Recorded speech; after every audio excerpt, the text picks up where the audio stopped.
But of course, sometimes we need someone to give us an insight into those sort of things so that something can be done about it.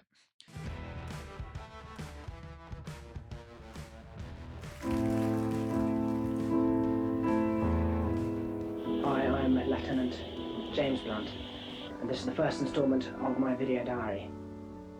Today, we deploy to the Balkans. We don't know how long for, and we don't know what our job is yet, but I'm going to get as much of it on camera as I possibly can. There are children standing here, arms outstretched into the sky, tears drying on their face. He has been here. Brothers lie in shallow graves, fathers lost without a trace, a nation blind to their disgrace.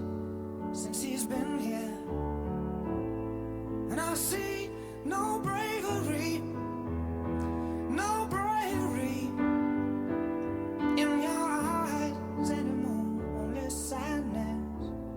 And I see no bravery, no bravery in your eyes anymore, only sadness, only sadness.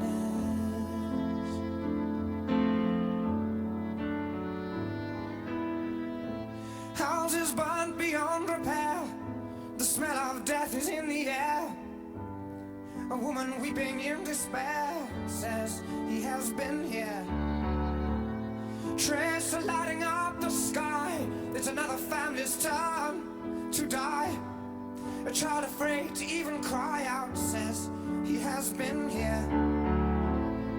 And I see no bravery, no bravery in your eyes anymore, only sadness.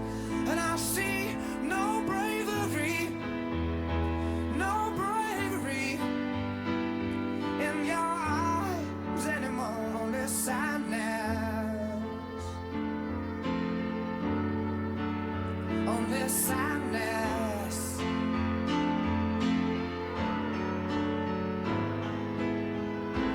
There are children standing here, arms outstretched into the sky, but no one asks them question why he has been here. Old men kneel to accept their fate, wives and daughters cut and raped.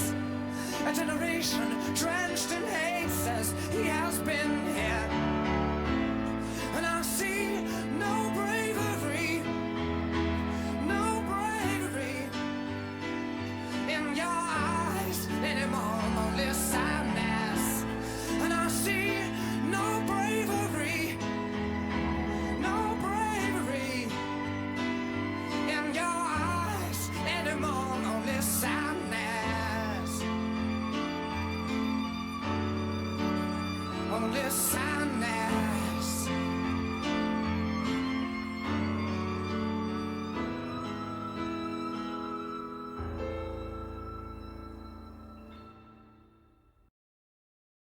Okay, so what can the take home be from James Blunt and No Bravery? Well, firstly, it was nice to see the man sing again. He's so impassioned when he performs. Like when he wrote that song, that it would have been as a result of his experiences that bothered him, that upset him, that stayed with him, and he's almost like flowing those experiences in the music as a way to be cathartic. But like you look at his face when he's performing that, he means it. That's not tokenistic. He's not thinking I'm going to release a pop song here and a bunch of people are going to buy it and I'm going to get rich. He's making a point about something that is important to him, something that meant something to him. And I think obviously the thing that he saw when he went to the Balkans was devastation. It was families ripped apart. It was the death of young people and fathers gone without a trace, and bad things happening to the women of the country, and just widespread bad stuff is what he witnessed when he went there, and it stayed with him to the point that he wrote this song.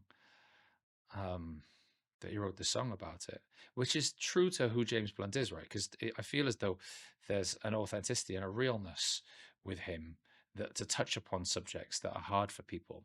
Now, like when we hear of wars that are happening in other countries, the words "there's a war happening" don't give us any insight into what's actually happening. And so you look at a music video like that, and it takes you there with the words, with the music, with the pictures. It takes you to what that must have been like for those people, and so it's really clever. It's clever of James Blunt to do that because it raises awareness of things that are going on in the world that we try our best to protect ourselves from, really, because it's tough to live in a world where we're always considering all the badness that's happening. It can really bring us down, and so we try to protect ourselves from that by just like being happy in our little cocoon, our little bubbles and stuff. But of course, sometimes we need someone to give us an insight into those sort of things, so that something can be done about it.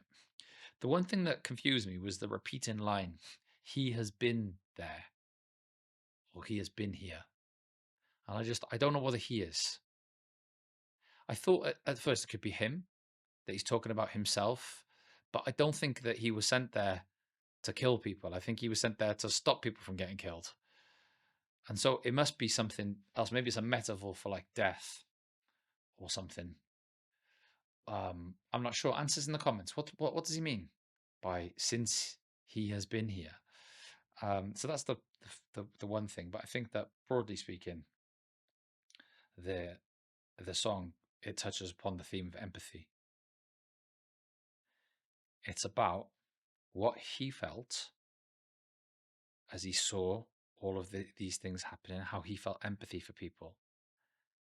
And then what he's managed to do is to write a song so that we also feel empathy for those people, which I just think is a really clever thing to be able to do. The title, No Bravery, No Bravery.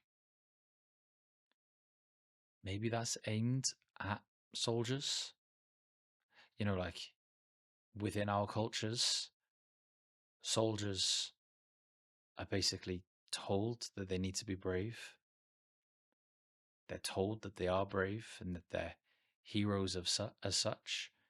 And yet the things that they sometimes have to do in the honor of their country and in the service of winning wars are atrocious. Those things wouldn't be classified as brave. They'd be classified as something else, and they would affect that human being. And I think maybe that's part of what he's talking about, the idea that like maybe soldiers are sold a lie of bravery, but what they bring home with them is sadness or shame or sort of any number of things that are really difficult or trauma, um, that are really difficult to deal with. I wonder what his views are on that sort of thing, but it's shining a light on that tension between. It's almost asking this question, like, what is it to be brave? Because I don't see bravery here in this. I just see devastation and sadness. Really thought-provoking stuff from James Blunt. Sorry, I went off on one then. It's just really sort of like captured me. Thanks for watching my reaction. So you'll know that I'm a psychologist, and you might know that I've written a few books. There are links in the description. My favorite book of the books that I've written is called The Unbreakable Student, and it is a mental health guide for university or college students between the ages of 18 and 21. But the thing that I'm most proud of is a project called Connect, which is a well-being curriculum, a 250-hour intervention for young people between the ages of 4 and 11 to be delivered by teachers or teaching staff. It's totally free. There's that amount of psychological intervention, totally free. All you've got to do is sign up. You won't be asked for any payment details. You won't be asked to pay anything. It'll take like 2 or 3 minutes to sign up, and all of a sudden you'll have access to this whole curriculum. It's aimed mostly at teachers, teaching staff, head teachers, people in education, but also maybe some parents out there might find some use in gaining access to these materials. I hope you like it.